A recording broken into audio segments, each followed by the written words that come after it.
সংজ্ঞা, তাই না? সংজ্ঞায়িত করা। ডেফিনেশন দিবা, ইন্ট্রোডাকশন দিবা পলিমারাইজেশনের উপরে, সেটা আমার বই, লেকচার নোট অথবা পোর্টাল থেকে যা পাও।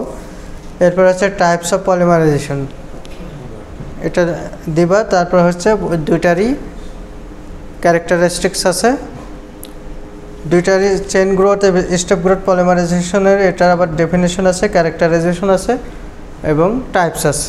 এটারও definition, characterisation, different step, type আছে, আর ফাইনালি কনক্লুশন।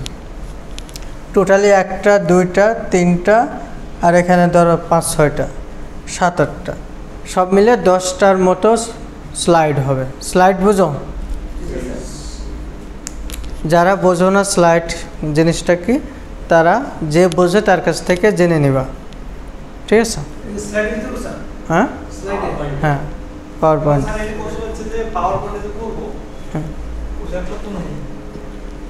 করতে হবে, এখন কোথায় করবা? অফিসে পারো অথবা বাসায় যার কাছ থেকে পারো নিয়ে করতে হবে।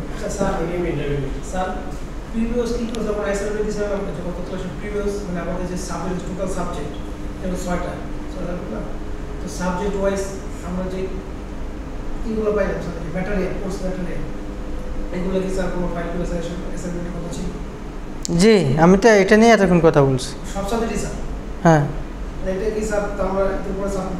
না ওটা দরকার নেই, ওটার উদ্দেশ্যটা তো বলে দিলাম আজকে।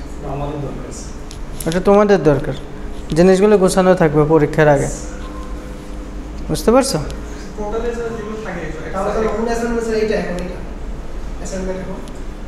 এটাই জেনুইন অ্যাসাইনমেন্ট। ওটা অ্যাসাইনমেন্ট আমি বলছিলাম তোমরা অন্য কিছু বুঝবা না দেখে। ওটা রেডি স্পোর্টসটা তোমার জন্য। আচ্ছা, প্রথম যে স্লাইডটা থাকবে, প্রথম স্লাইডে ইউনিভার্সিটির লোগো দিবা, ইউনিভার্সিটির লোগো দিবা, ডিপার্টমেন্টের নাম দিবা, হ্যাঁ, তারপর হচ্ছে তোমার সাবজেক্টের নাম দিবা, সাবজেক্ট কোড দিবা, সাবজেক্ট কোডটা আগে দিবা, তারপর হচ্ছে তোমার details, submitted by, submitted to, এরকম দিয়ে দিবা, ঠিক আছে? হ্যাঁ, লোগো, ডিপার্টমেন্টের নাম, সাবজেক্টের কোড, সাবজেক্ট নাম, এরপরে হচ্ছে তোমার অ্যাসাইনমেন্ট টপিক দিবা, অ্যাসাইনমেন্ট টাইটেল, এটা লিখবে অ্যাসাইনমেন্ট টাইটেল। আর এই জিনিসটা একদম মুখস্থ করে ফেলবা। স্টাডি ওয়ান, যখন আমি এখানে তোমার কোশ্চেন করবো যে what is the title of your presentation or your assignment, you have to say fully study on polymerization process, ঠিক আছে? আর এরপরে তুমি সাবমিটেড বাই, সাবমিটেড টু, আমার ডিটেলস দেবা। মনে রাখবা টিচারের অ্যাসাইনমেন্টের ক্ষেত্রে, প্রেজেন্টেশনের ক্ষেত্রে টিচারের নাম যেন ভুল না হয়, ঠিক আছে? কারণ আমি নর্মালি এটা তোমাদের বলি যে আমার নাম ভুল গেলে আমি মার্কেটে নেবো, কিন্তু আমি নর্মালি করি না, কিন্তু অনেক টিচারই এগুলো খারাপ চোখে দেখে। আচ্ছা, এরপরে হচ্ছে তোমার এটা ডেট বলো, সাবমিশন ডেট বলো প্রেজেন্টেশনের, অ্যাসাইনমেন্টের। সাবমিশন ডেট কবে পারবা? সাবমিশন এবং প্রেজেন্টেশন যেটাই বলো, ডেটটা কবে দিবা? তোমরা যে ডেটে পারবা সেটাই আমি দেব।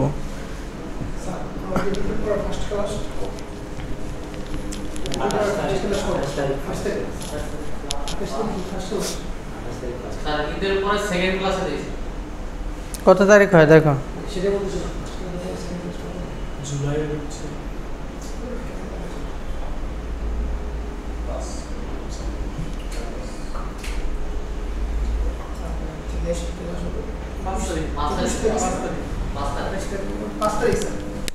এগুলো সব গ্রুপে, কোর্স গ্রুপে চলে যাবে। হ্যাঁ, 5/7/2024 অ্যাসাইনমেন্টের টপিক যাবে, ডেটটা যাবে। আর এইগুলো তোমরা যারা ক্লাসে আসো তাদেরকে এইভাবে তোমরা লিখেও ওখানে দিতে পারো, অথবা নেক্সট ক্লাসে ওরা যখন আসবে তখন তাদের বোঝাই দিবা। আচ্ছা, কাজগুলো করতে হবে। তোমরা স্টুডেন্ট খুব বেশি না, আমার 14 ব্যাচে 32, আর তোমরা আছো 22 এই পর্যন্ত। ঈদের পরে হয়তো এটা 40-50 হয়ে যাবে, কিন্তু সবারই মানে এখন পর্যন্ত তোমার হচ্ছে 54, কিন্তু এটা হয়ে যাবে 100-এর মতো। তা এটার ক্ষেত্রে আমাদের যেটা করতে হবে, ইন্ডিভিজুয়ালি কাজ করতে হবে। আমি এখানে 5-7 জন করে নিয়েও আসতে পারি, বাট কাজ ইন্ডিভিজুয়ালি আমি প্রত্যেকটা দেখব। একজন আরেকজনের সাথে যদি কপি করে ফেলো তাহলে সে মার্ক কম পাবে, দুইজনই কম পাবে। ইন্ডিভিজুয়াল ডিজাইন হবে, ইন্ডিভিজুয়াল লেখা হবে। নোট আমারটাই দেখো, অথবা নেট থেকে নাও অথবা বই থেকে নাও, লেখা সেম হতে পারবে না, কারণ জিনিসগুলো বুঝিয়ে লেখার চেষ্টা করবা। কারণ এই প্রেজেন্টেশনের পরেই আমি ক্লাস টেস্ট নেব, এখান থেকেই নেব। তো ক্লাস টেস্টে 10 মার্ক, এটার 10 মার্ক, 20 মার্ক। 20 মার্ক আমার এই এক প্রিপারেশনে তোমার হয়ে যাবে, বুঝতে পারছো? আচ্ছা, আরেকটা বিষয় হচ্ছে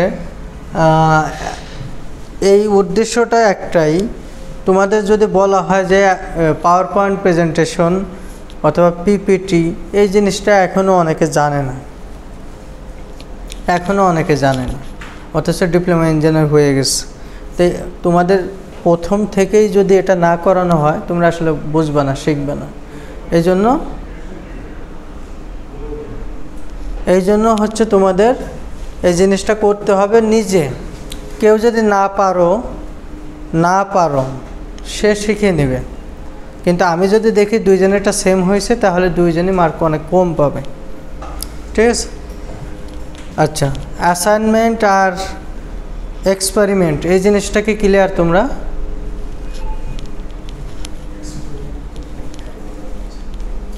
এক্সপেরিমেন্ট এবং অ্যাসাইনমেন্ট এই দুটা ক্লিয়ার?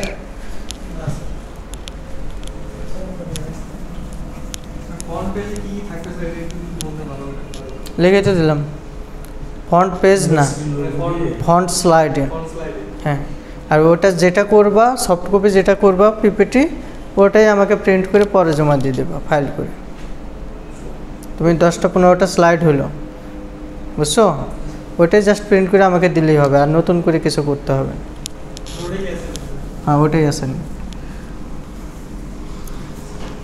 এক্সপেরিমেন্ট এবং অ্যাসাইনমেন্টের মধ্যে পার্থক্য কী? হ্যাঁ,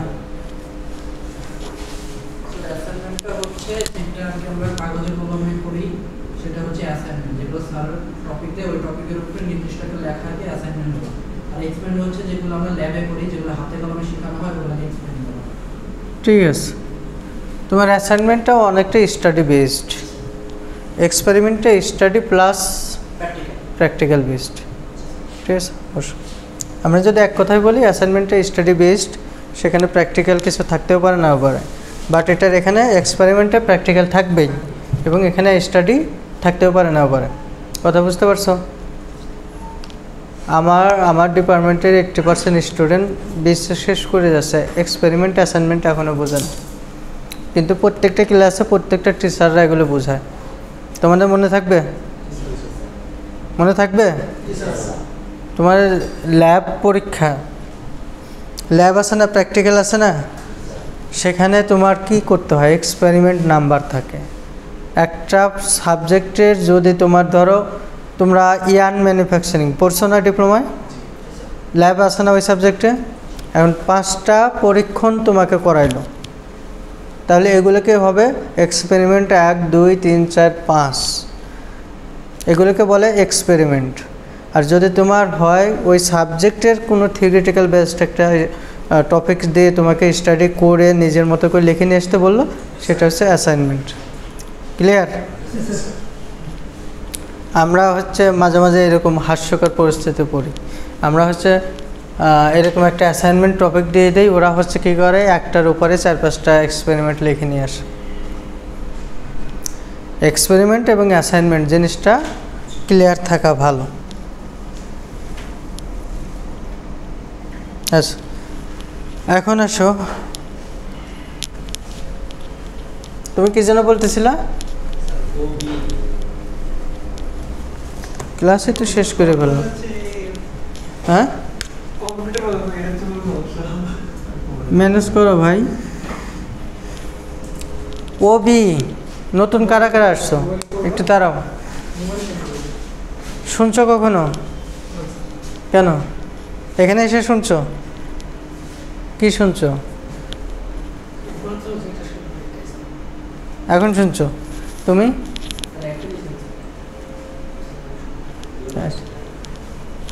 ওতে হচ্ছে বসো।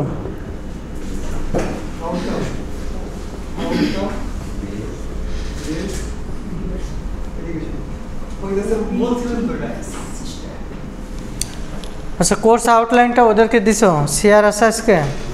তুমি কোর্স আউটলাইনটা ওদের দিছো?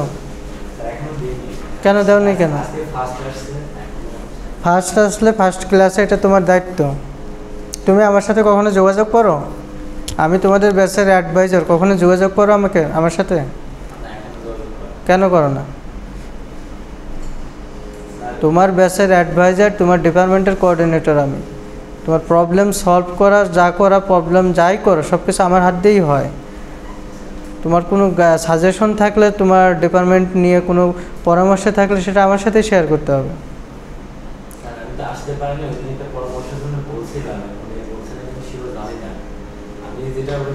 তুমি লাস্ট ক্লাস মিস করছো। তুমি যে শেয়ার, এটা আমার কাছেই আমার কোনো ইনফরমেশন নাই। আমি তোমার নাম, তোমার লিস্ট করে আমি এটা গ্রুপে দিয়েছি, বাট তুমি কখনো আমার সাথে যোগাযোগ করোনি।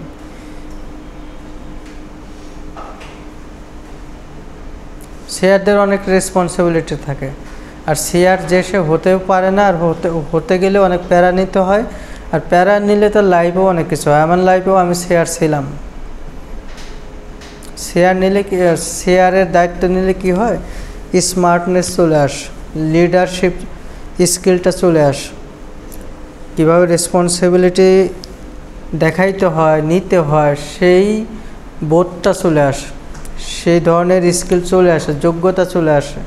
তো এই জায়গাগুলো শুধু নামে থাকলে তো হবে না, তোমার এই দায়িত্বটা পালন করতে হবে। তুমি হচ্ছে তোমার ক্লাসমেট এবং টিচারদের মাঝখানের একজন কমিউনিকেটর। তুমি জাস্ট কমিউনিকেশনটা ঠিক মতো করবা এবং সবাইকে হেল্প করতে হবে। হেল্প করার টেন্ডেন্সি, মেন্টালিটি এটা থাকতে হবে। নতুন একটা স্টুডেন্ট তোমার ব্যাচে আসবেই। আমরা প্রাইভেট ইউনিভার্সিটিগুলো একদম টপ সারির 1-2টা ইউনিভার্সিটি ছাড়া সবগুলি সেমিস্টারের 1-2 মাস পর্যন্ত ভর্তি হয়।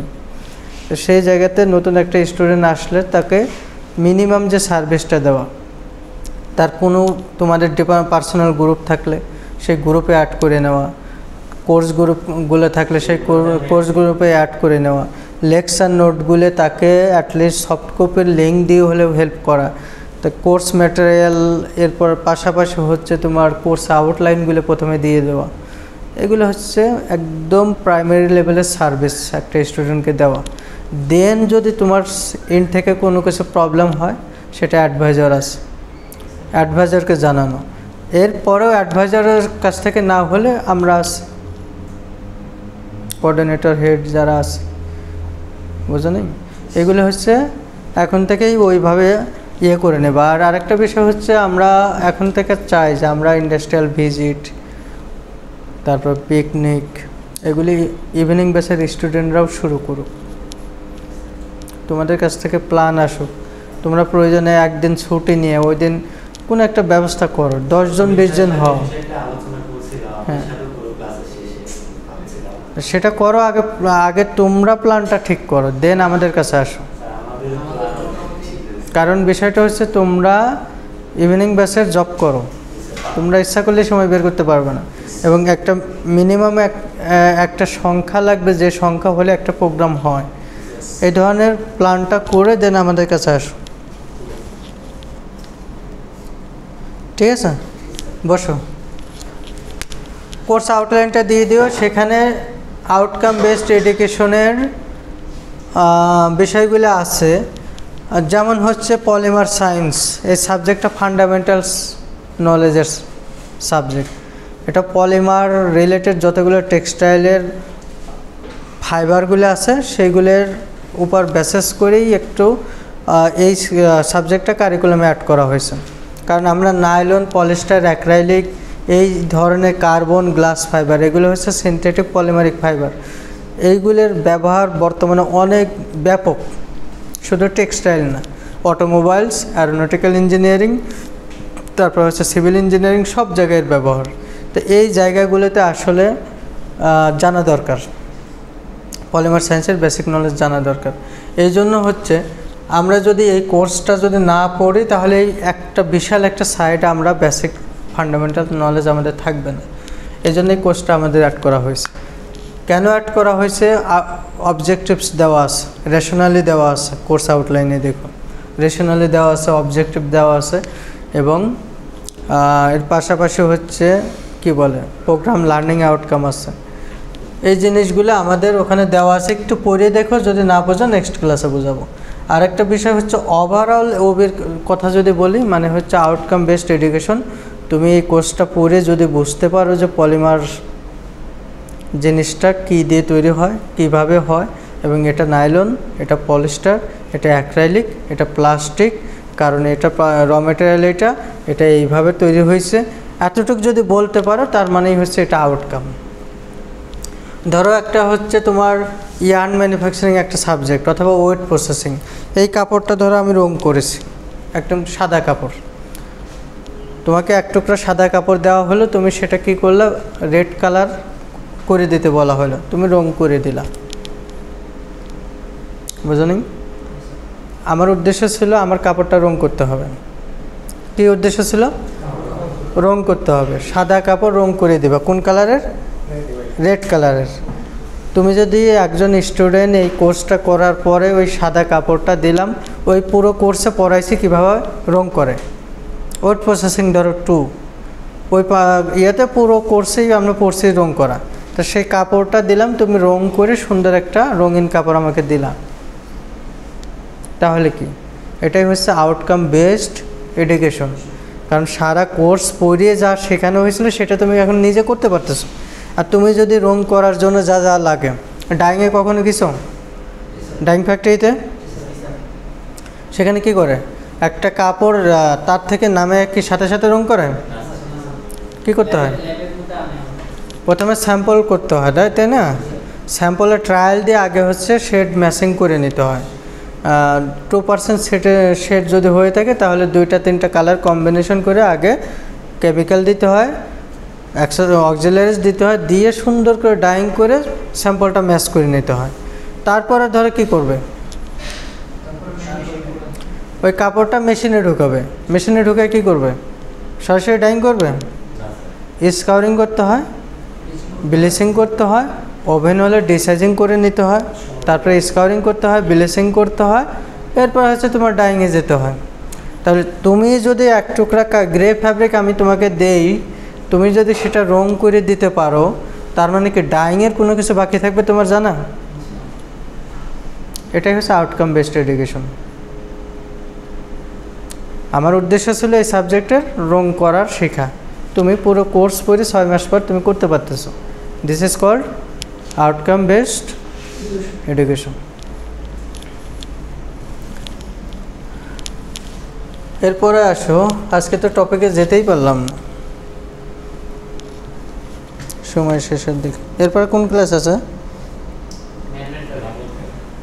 আচ্ছা, ম্যান মেড ফাইবার।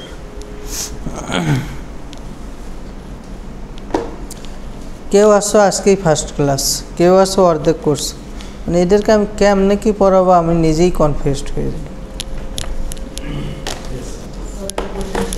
বলো।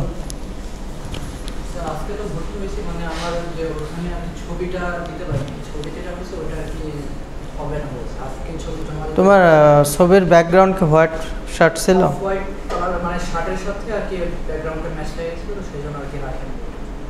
সমস্যা নেই।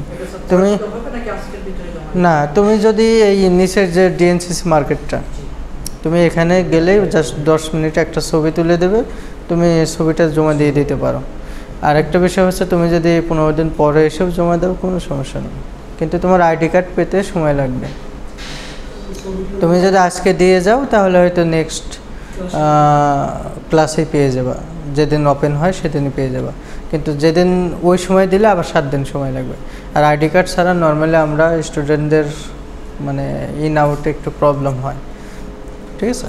আজকে তুমি আমার ক্লাস শেষে আমি আর 5 মিনিট নিব, তো আজকে টপিকে যাচ্ছেই না। 5 মিনিট পরে তুমি এখানে নিচে চলে যাবা। এখানে আজকে মার্কেট ওপেনই থাকার কথা, তুমি এখানে গেলেই ছবি তুলে দেবে। এবং এই শার্টও হবে, ব্যাকগ্রাউন্ড বলবা যে ঠিক করে দিতে।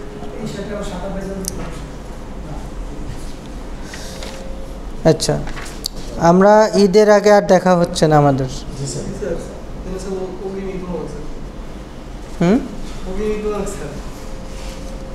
ঈদ মোবারক। 14 তারিখে।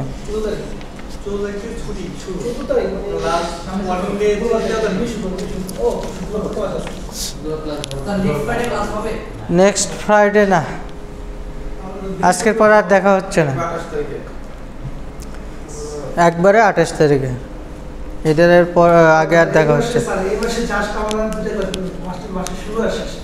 হ্যাঁ হ্যাঁ, মানে পরীক্ষার, তাও তো তোমাদের মানে পরীক্ষায় নাই দেখে 2টা ক্লাস পাইলা, কিন্তু মাসটা তো পরীক্ষার মাস, মাসটা পরীক্ষার মাস। এটা হচ্ছে জুন, জুলাই, আগস্ট, সেপ্টেম্বরেই হবে।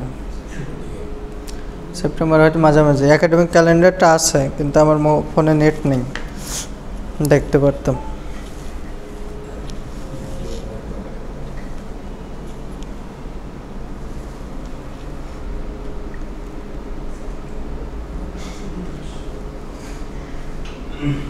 আচ্ছা, আমরা নেক্সট ক্লাসে পলিমার যেদিন ওপেন হবে আর কি, পলিমার টেকনিক্স নিয়ে আলোচনা করব।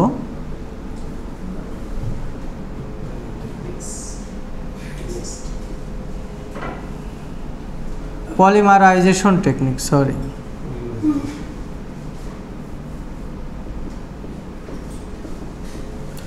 পলিমারাইজেশন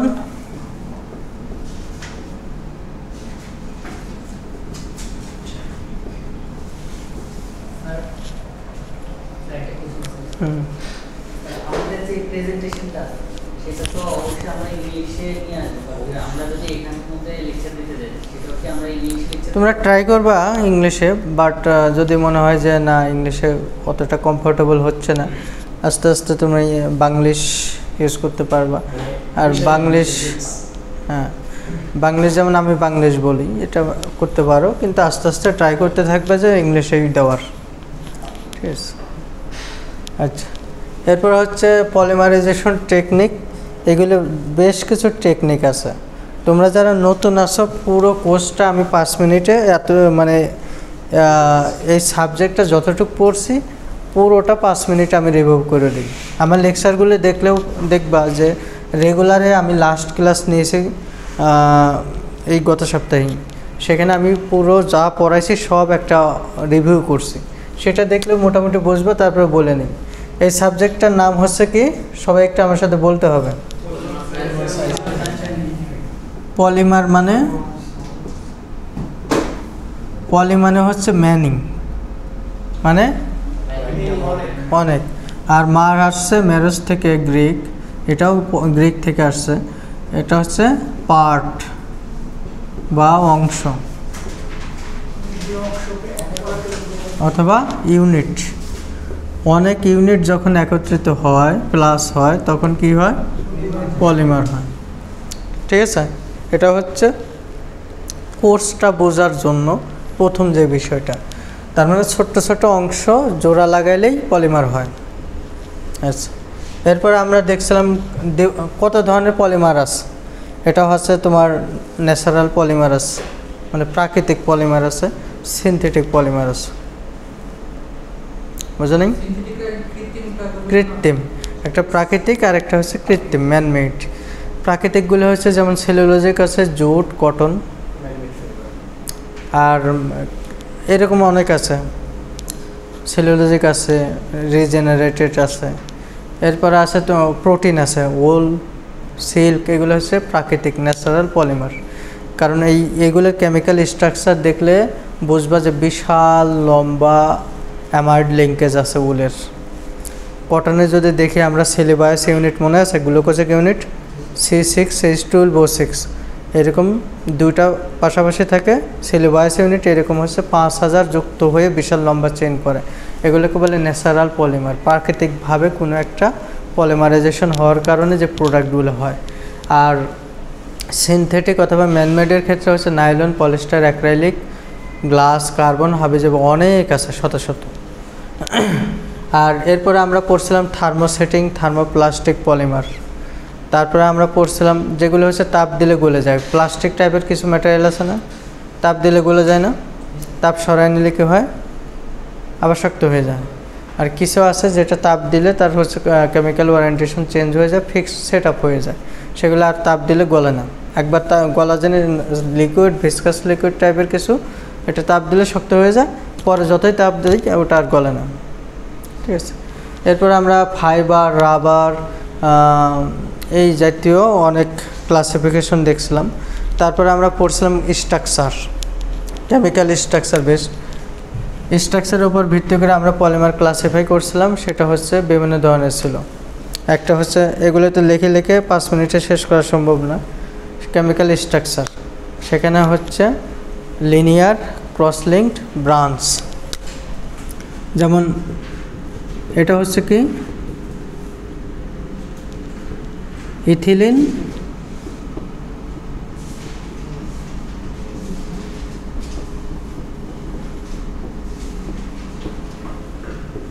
এটা n সংখ্যক ইথিলিন যদি পরস্পর যুক্ত হয় তাহলে এটা কি হয়,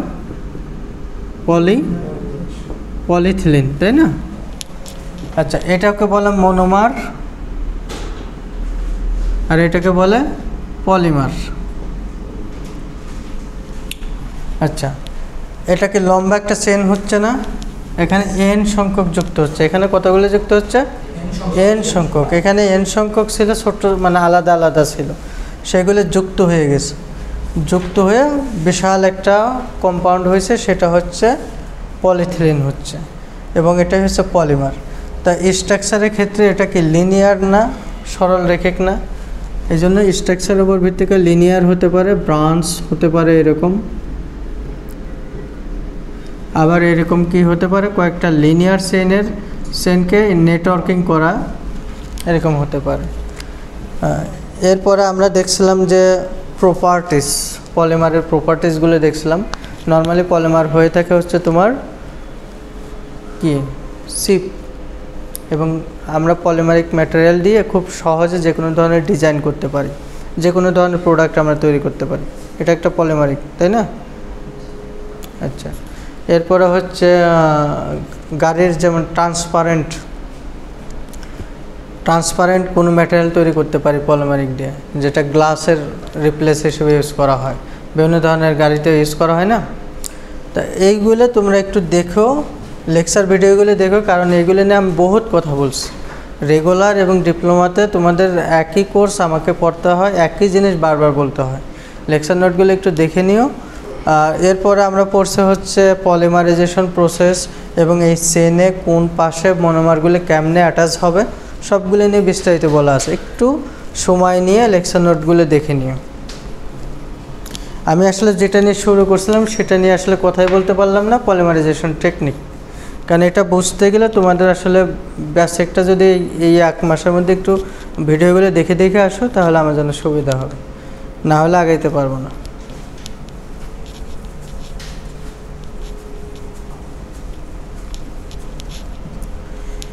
আর কোনো কোশ্চেন?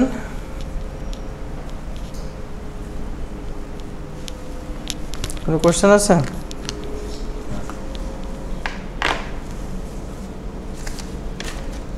আচ্ছা, অ্যাটেন্ডেন্সটা দিয়ে দিও আমাকে।